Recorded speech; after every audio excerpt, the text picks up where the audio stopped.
Muy bien. Estamos completando hoy el mes de Cuéntale a los tuyos, un énfasis que hemos hecho con respecto a la familia, y hoy estaremos completando la serie de Cuéntale a los tuyos con el tema Tú y tu casa. Así que los que han respondido a la invitación de las casas, familiares, amigos, para venir esta mañana o para unirse a la transmisión, le damos a todos la bienvenida. Así que damos un aplauso de bienvenida a todos los que se conectan nuevos o a los que están nuevos. Amén. Bendito es el Señor. Bendito es el nombre de nuestro Dios. Honramos hoy la familia, porque en la creación lo primero que Dios hizo para gobernar, para sustentar toda su creación, fue la familia. Dios analizó, dijo: no es bueno que el hombre esté solo. Y si no es bueno que el hombre que ya estaba creado esté solo, mucho menos debe estar solo la mujer, ¿verdad? Note que en la sociedad moderna se ha optado por eso, ¿no? Por adaptarse a nuevas formas, pero no es lo que Dios diseñó. Dios no diseñó que hubiese separación de los hogares. Dios no diseñó que los hijos estuviesen aparte de los padres. De hecho, Malaquías, el último libro del Antiguo Testamento, termina con esa hermosa promesa que el Espíritu del Señor vendrá y hará volver el corazón de los padres a los hijos. Y hemos estado orando que hoy y estos días sean días de restauración para la familia.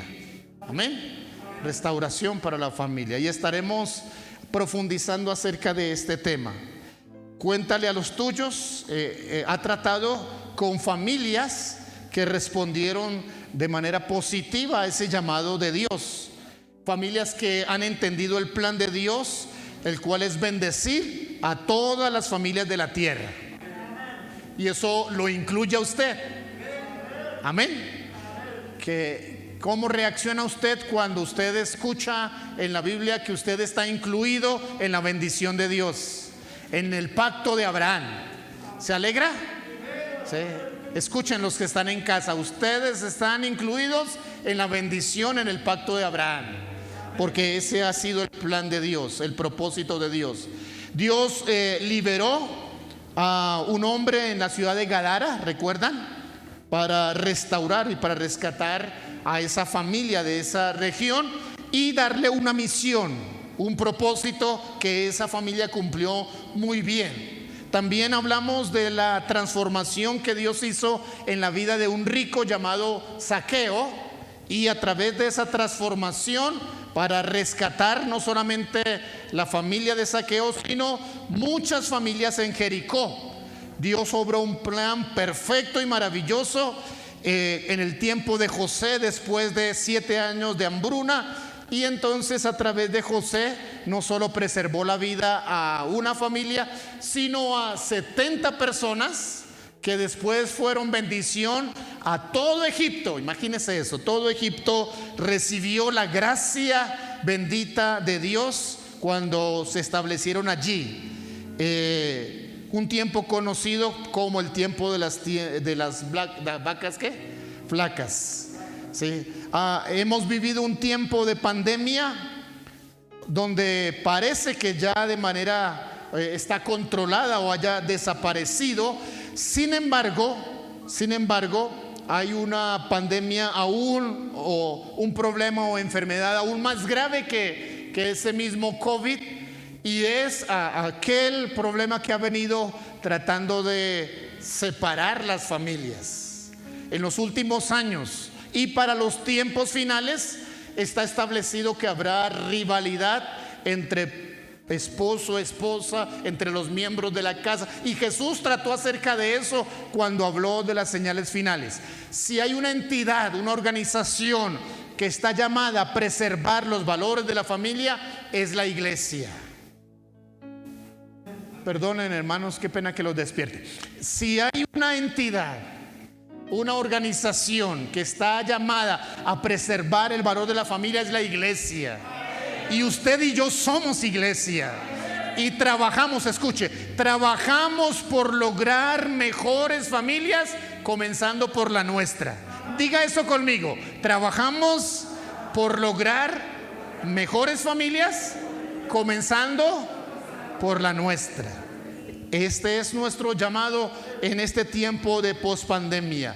Hay una enfermedad separando, rivalizando, violencia intrafamiliar, pérdida del respeto por la vida, el aborto, ¿sí? La violencia, la destrucción. Es una pandemia aún más grave que está ocasionando muchas pérdidas, hijos levantándose solos, ¿sí? Separaciones y demás. Y nosotros estamos para combatir y preservar la promesa de Dios. La promesa de Dios dice: cree en el Señor Jesucristo y serás salvo tú y tu casa. Y esta mañana nos hemos apropiado de esa expresión, tú y tu casa, porque mencionamos con la vida de Zaqueo que todo lo que Dios quiere hacer en tu casa, primero lo empieza en tú. Todo lo que Dios quiere hacer en tu familia, primero empieza ¿por quién? Si algo sucede en su vida, algo va a suceder en su familia. Si algo sucede en su vida, algo va a suceder con su esposa, con sus hijos. Es importante ese tú, ¿sí?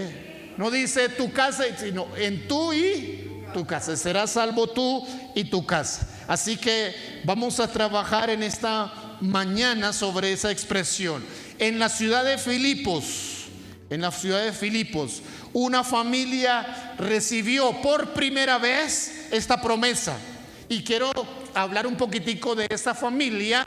El único nombre que se conoce de la familia de Filipos es el trabajo que hacía el hombre de casa. Se le conoce como el carcelero de Filipos. Así que ustedes ya saben cuál era la profesión de este hombre de casa.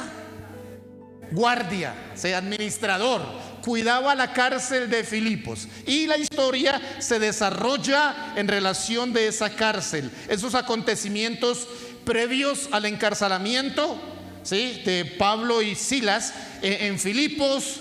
Ocurren en las afueras de la ciudad, junto a un río que había en la ciudad. Se reunían, dice, algunas mujeres.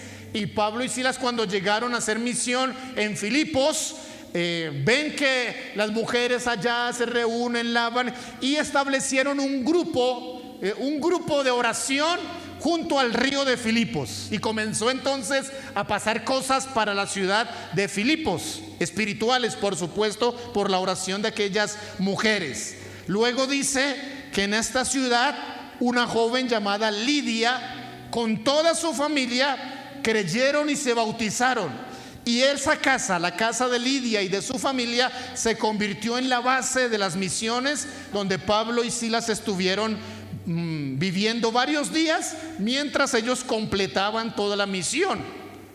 Pero hay otro caso más en Filipos, un caso más antes del asunto de la cárcel.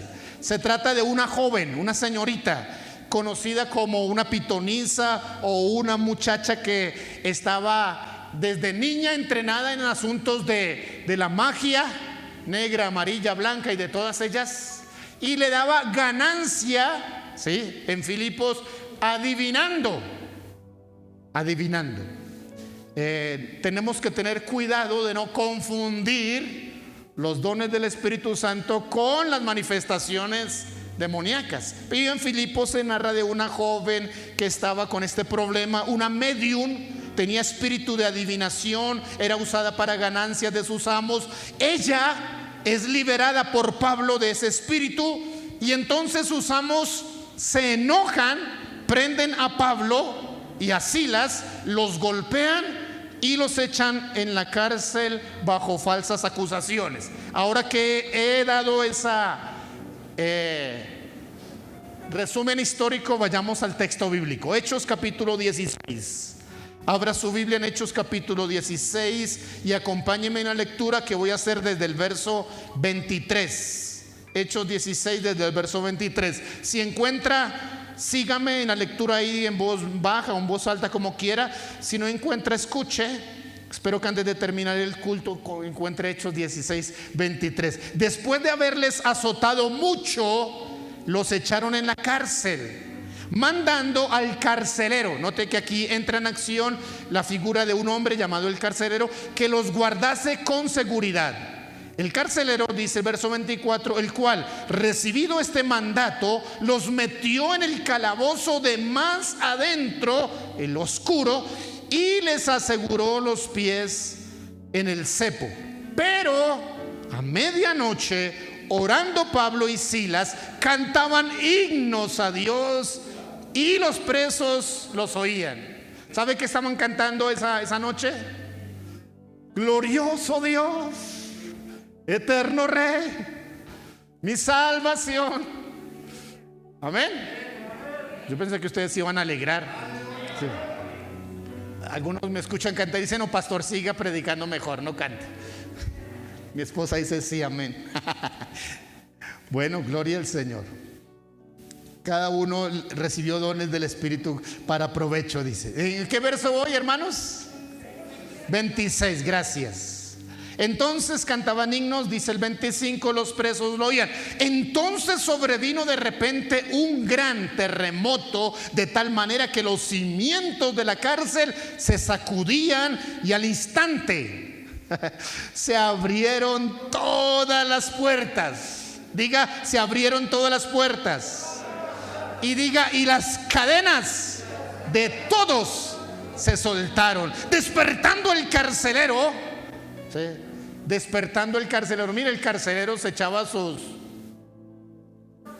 sueñitos mientras era la noche. Despertando el carcelero y viendo abiertas las puertas de la cárcel, sacó su espada y se iba ¿a qué? A matar, pensando que los presos habían huido. Ya les explico eso. Mas Pablo gritó, sí, allá a gran voz, diciendo: no te hagas ningún mal, todos estamos aquí. Él entonces, pidiendo luz, ¿sí?, pidiendo luz, se precipitó adentro y temblando se postró a los pies de Pablo y de Silas, y sacándolos les dijo: señores, ¿qué debo hacer para ser salvo? Ellos dijeron: cree en el Señor Jesucristo y serás salvo tú y tu casa. Aleluya. Y él, el carcelero, tomándolos en aquella misma hora de la noche, les lavó las heridas, y enseguida, dice, se bautizó él con todos los suyos. Y llevándolos a su casa, verso 34, les puso a la mesa y se regocijó con toda su casa. ¿De qué? De haber creído a Dios. Bendito sea el Señor. Cuando Dios obra en una ciudad, en una familia, hay un cambio totalmente del cielo a la tierra, porque salvación incluye transformación. Y mencionamos, es más, no podemos hablar de salvación sin la experiencia de la transformación.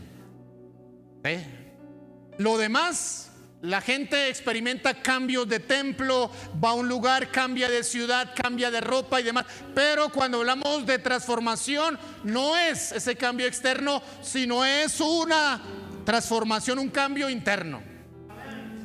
Y aquí este hombre, que es el guardia, que los está guardando, azotando, que está cumpliendo con una orden, ahora está pidiendo: ¿qué hago para ser salvo? Hablemos de esta hermosa historia y de esta familia. En primer lugar, vemos a un hombre, no le conocemos el nombre, su profesión, un jornalero necesitado. El carcelero o su profesión representa cualquiera de las profesiones normales, comunes en que la gente desarrolla y que hoy en día un guardia, un celador, un albañil, un ingeniero, un rol común. Cualquier jornalero está representado en la vida de aquel hombre, pero que es un hombre ¿qué? Necesitado. Es un trabajo común para un hombre común. Más que carcelero, también nos dice el texto que también es un esposo, es un padre, es un hermano, es un hombre de la comunidad y debe trabajar para llevar a su casa ¿qué? Provisión. Hay ciertos trabajos que pues hay cosas que nos toca o que les toca hacer, que no es de mucho gusto del jornalero, pero que toca porque ¿sí? El que un mayor, una autoridad le diga, bueno, azótelos y guárdelos allá y asegúrese de que no se van a escapar. Puede ser que no quiera o sí quiera, pero tiene que obedecer. Así que hoy me dirijo a muchos jornaleros, pues que nos toca trabajar para llevar provisión. Puede ser un trabajo desagradable, pero hay que hacer lo que gusta o lo que no gusta para mantener ese empleo. Somos eso, jornaleros necesitados. Este hombre trabajaba en esos turnos, hacer esfuerzos, conseguir sustento, pero es un jornalero que recibe un gran beneficio. Me imagino que ese día todo pensó menos que algo iría a suceder que pondría en riesgo su vida. En los tiempos antiguos, esta profesión de ser guarda de presos era vida por vida. Es decir, que si un guardia dejaba escapar a un preso, entonces el guardia pagaba con su vida. ¿Qué pasó con los guardas que estaban a la puerta del sepulcro de Jesús cuando vinieron y encontraron que no estaba el cuerpo? Los mataron. No sé si usted lee bien el texto del Evangelio, pero esa era una ley que existía. Por eso lo primero que él intenta es ¿qué? Quitarse la vida. Ya vamos a hablar acerca de eso. Pero antes de hablar de eso, porque sí tenemos que tocar ese punto, en el verso 25 y verso 26 nos habla de algo que yo he mencionado como segundo punto: milagro en la celda más oscura, o el milagro en la celda oscura. El texto dice que los metió ¿dónde? Bien adentro, allá adentro, bien asegurados. Y si después pidió luz para ver si estaban o no estaban, es porque sí, no era que allá tenían calefacción o comodidad, no, la celda más oscura. Sí. Les voy a recomendar, si no la han visto, una película, Milagro en la celda 7. Van a llorar. Ya la vieron, ok, algunos. Sí, interesante. No son actores tan conocidos y demás, ¿sí? Pero es interesante. Les sugiero. Y entonces, cuando leí este texto y me acordé de la película, que la he visto como 4 o 5 veces, y la ve 5 veces y la quinta vez vuelve y llora. ¿Sí? Así que te la recomiendo, Judy. Judy llora hasta viendo los comerciales. Milagro en la celda 7. Ok, le he llamado el segundo punto, verso 25 y 26, milagro en la celda más oscura. Dice 2 cosas interesantes. Dice que lo llevaron bien adentro. ¿Sí? A medianoche, orando, Pablo y Silas cantaban himnos a Dios y los presos oían. ¿Sí? ¿Cómo es que unos hombres que han sido injustamente castigados, atrapados, encerrados por hacer bien, por liberar a una mujer que está poseída por demonios, por enseñarle a una comunidad a buscar a Dios, por hacer cosas agradables, por hacer la misión de Dios, ahora están azotados con golpes, pero ni se están quejando, ni están murmurando, ni están haciendo cualquier asunto de romper y dañar el lugar, sino que están cantando himnos. Allí ya está sucediendo un milagro. Eso es importante, hermanos. Dice, la oración, escucha esto, la oración y la alabanza crea una atmósfera de milagros. La oración y la alabanza crean una atmósfera ¿de qué? De milagros. La queja, la murmuración, la crítica, todo eso crea un ambiente donde el diablo celebra. Así que, ¿quiere usted ver milagros? Cree una atmósfera de milagros. ¿Cómo? Aquí está, en Hechos 16, orando y alabando al Señor. Cambia en tu casa la gritería, la grosería, las maledicencias por la oración y la alabanza. Cámbialo. Si no se sabe las letras, entonces hable con nuestra líder de alabanza para ver cómo es que se puede hacer para que ellos vayan todos los días a su casa a adorar a Dios. Y para que inviten a otros cantantes a su casa. Lleve a su casa a Marco Duit, lleve a su casa, ¿a quién le gusta? Alex Campos, Un Corazón, todos esos cantantes que nos enseñan a adorar al Señor. Ellos están dispuestos. Su trabajo ha sido ir a casas a adorar al Señor, porque la adoración y la alabanza crea ¿qué? Una atmósfera de milagros. Sí. Puedes estar en las peores condiciones, pero ten un lenguaje de adoración. ¿Escuchó esto, hermanos? Dice que un gran terremoto abrió las puertas y las cadenas de todos ¿qué? Se soltaron. Las cadenas de todos se soltaron. No fue una catástrofe, fue un milagro de libertad. Cuando se habla de terremoto, la humanidad completa de inmediato se conecta ¿con qué? Con catástrofe, ¿cierto? Pero note que lo provocó Dios y lo que hizo fue un milagro ¿de qué? De libertad. Un milagro de libertad. El milagro que Dios quiere hoy hacer en nuestras casas no es para algunos, es para todos. Dice el texto, las cadenas de todos se soltaron. Y hemos estado orando por este día, y hemos estado orando que las cadenas que ha habido en las familias se suelten. Y estamos predicando el evangelio para que donde ha habido cadenas de vicios, donde ha habido cadenas de enfermedad, pase este milagro y entonces todos puedan decir, estamos libres. Estamos libres. Estamos libres. Amén. Dice, las cadenas de todos se soltaron. Cadenas de enfermedad, cadenas de pecado, cadenas de vicios, cadenas de adulterio, cadenas de pleitos, cadenas de esclavitud familiares. Hoy oramos para que se suelten en el nombre de Jesús.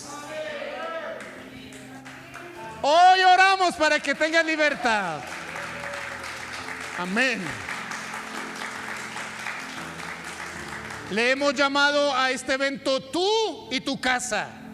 Y Tú y tu casa es un evento de salvación, de liberación, de bendición a la familia. Cuando Dios se mueve, puede ser que cause cierto impacto y para algunos sea un susto, pero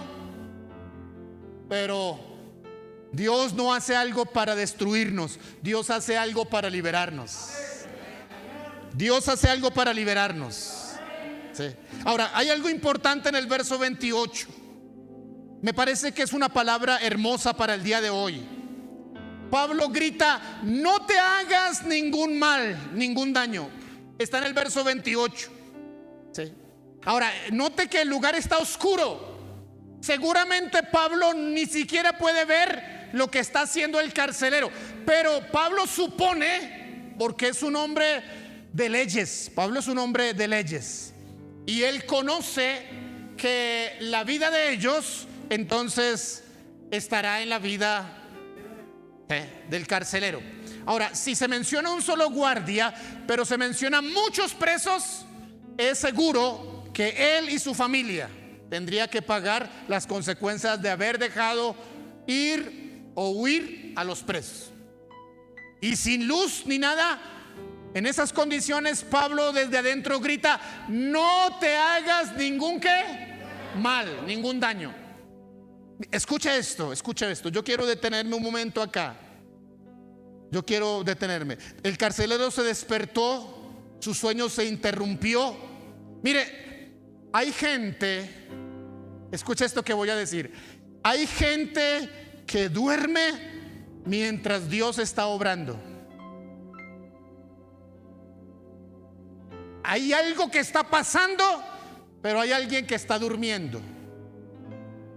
Por eso es que a veces las familias, las personas, cuando se reúnen, cuando Dios está obrando, no todos reciben de la misma manera, porque algunos están despiertos viendo lo que está sucediendo, pero otros están dormidos. Yo me alegro que esta mañana todos están despiertos. Mire, para los jóvenes, para todos los creyentes, es bueno que los sábados en la noche usted no se quede tan tarde viendo televisión o perdiendo, porque al día siguiente usted va a estar escuchando al Señor. Y es mejor que cuando esté aquí en culto esté como despierto, porque es que hay algunos que se preparan para el servicio del domingo yéndose a acostar a las 3, 4 de la mañana, y lo que hacen es venir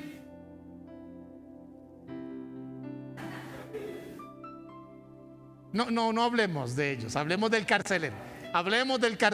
El carcelero estaba como dormido mientras Dios estaba obrando. Los que duermen se pierden esas maravillas. Es importante que te despiertes para ver la obra de Dios. Ahora, luego de despertar, el texto dice que se iba a matar con su propia espada. ¿Sabe qué creo con esta palabra o con esa especificación? Hay gente que cree que la solución a sus problemas es quitarse la vida. ¿Sabe que se volvió en nuestro tiempo actual, con toda la modernidad que tenemos, pero se volvió muy común? Escúchame lo que voy a decir, no que los de tercera edad, sino que los adolescentes piensen en la muerte como una solución a sus problemas. Se volvió común. Y no solo en nuestro país, quizás en nuestro país todavía el índice es todavía muy bajo. ¿Sabe que hay unos países que se les llama desarrollados que han aceptado la muerte como una solución? Y en medio de ese panorama tan crítico y tan difícil, un creyente, un hijo de Dios, un hombre que sirve a Dios, una familia, usted y yo tenemos el mensaje que tenía el apóstol Pablo para decirle a la comunidad: hey, espérese, no se haga daño, hay esperanza. Usted y yo somos portadores de un mensaje de esperanza para decirle a los niños, a los jóvenes, a los adolescentes, a los hombres, a las mujeres: no te hagas daño, Dios quiere obrar en tu vida. ¿Me escuchó lo que acabo de decir? Hay solución. Y es importante que les enseñemos en casa a los niños, a los jóvenes, que hay solución.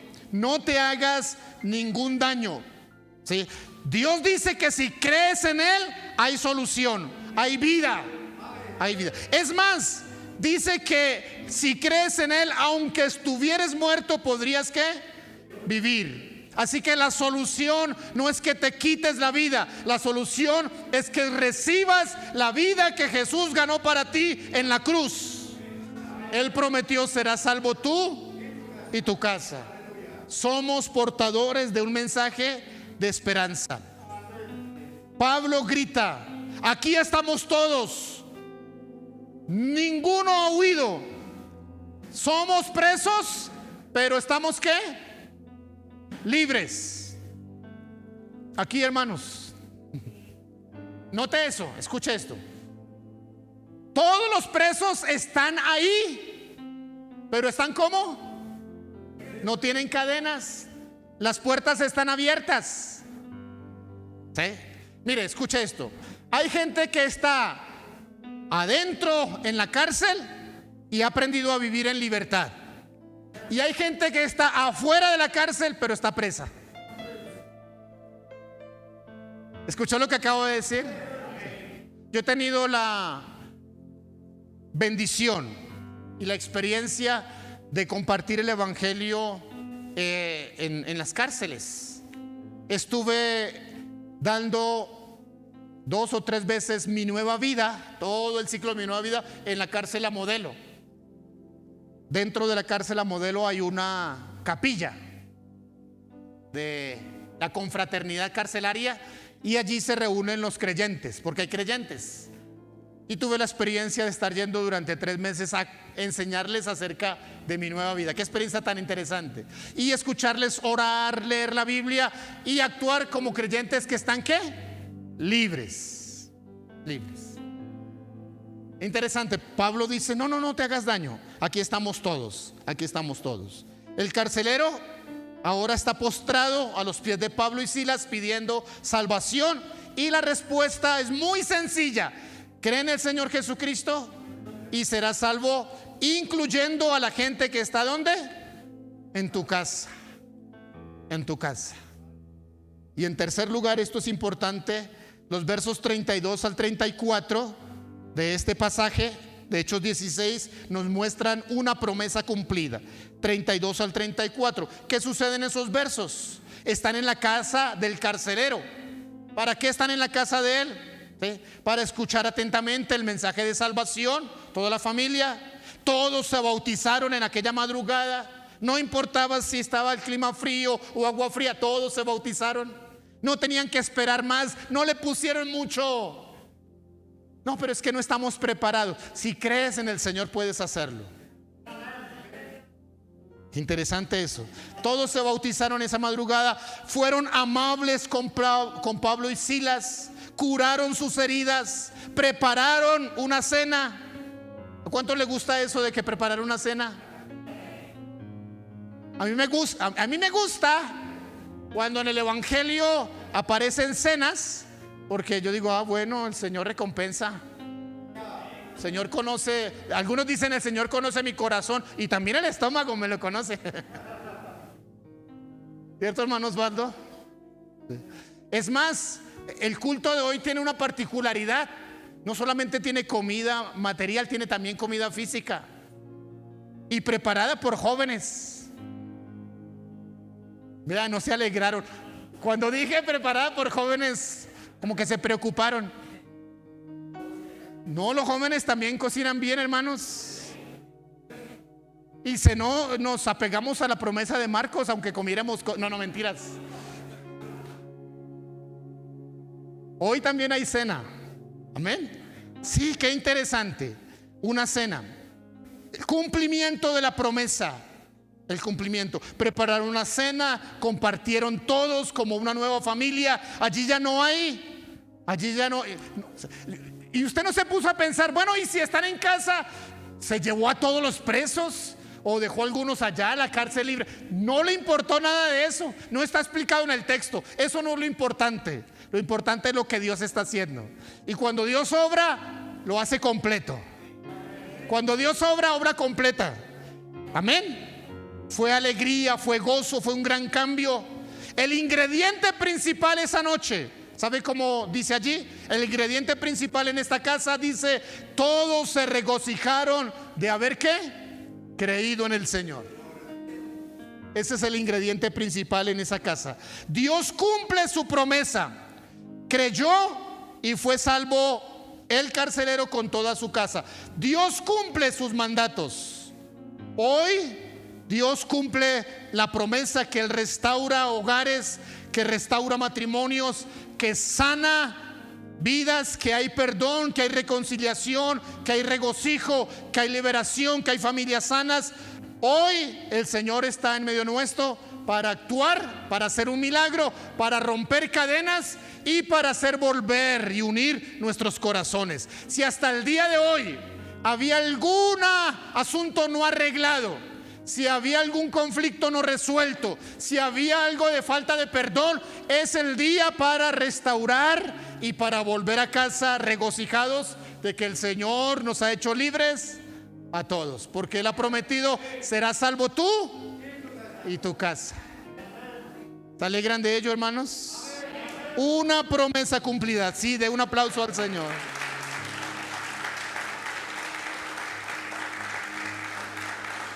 Una promesa cumplida.